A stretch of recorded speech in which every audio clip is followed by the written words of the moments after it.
कराची में ईद के पहले रोज जानवरों की कुर्बानी। बच्चे अपने आर्जी मेहमान से इतने मानूस हो गए कि कुर्बानी के बाद उनके चेहरों पर उदासी तारी है। उनके क्या एहसासात हैं, जानेंगे बोल न्यूज़ के नुमाइंदे साद शरीफ से जो बच्चों के साथ मौजूद हैं। साद, बताइएगा।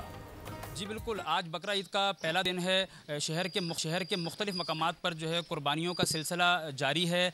मुख्तलिफ लोग आपको लजीज़ खाने खाते तो नज़र आएंगे, मुख्तलिफ लोग जो है आपको मज़ेदार खाने खाते दावतें करते नज़र आएंगे। लेकिन एक तरफ बच्चों की क्या फीलिंग्स है जिनकी वजह से इस बकरा ईद की रौनकें थी, जो अपने हाथ से जानवरों को चारा खिलाया करते थे और पूरी पूरी रात इनके साथ जानवरों के साथ गुजारते थे, उनकी क्या फीलिंग्स हैं। हम इस वक्त लाइन्स एरिया में मौजूद हैं जहाँ पर बच्चे हमारे साथ हैं, इनसे जानते हैं। हम लोग बकरे घुमाते भी थे, रात भर इंजॉयमेंट करते थे, खाना भी खिलाते थे। लेकिन आज ईद आएगी तो बकरे ज़िबा होगा तो इसलिए सैड रहेंगे। हम लोग चाह रहे थे कि इसको पालें, लेकिन वो ज़िबा करवा। ठीक है, शुक्रिया आगाह करने के लिए।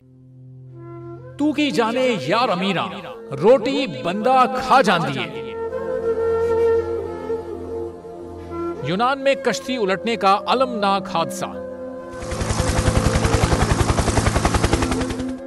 उदास आंखें, चेहरों पर मायूसी, दिलों में अब भी प्यारों के बच जाने की आस। मेरी दरखास्त है वज़ीर आज़म अगे, जल्दी तो जल्दी मेरे बच्चे की तलाश की जाए।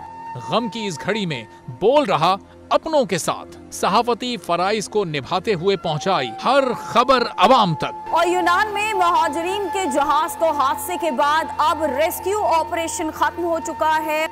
68% अवाम ने कश्ती हादसे की पल पल की खबर से जुड़े रहने के लिए देखा सिर्फ बोल न्यूज, क्योंकि बोल है पाकिस्तान का नंबर 1 न्यूज चैनल।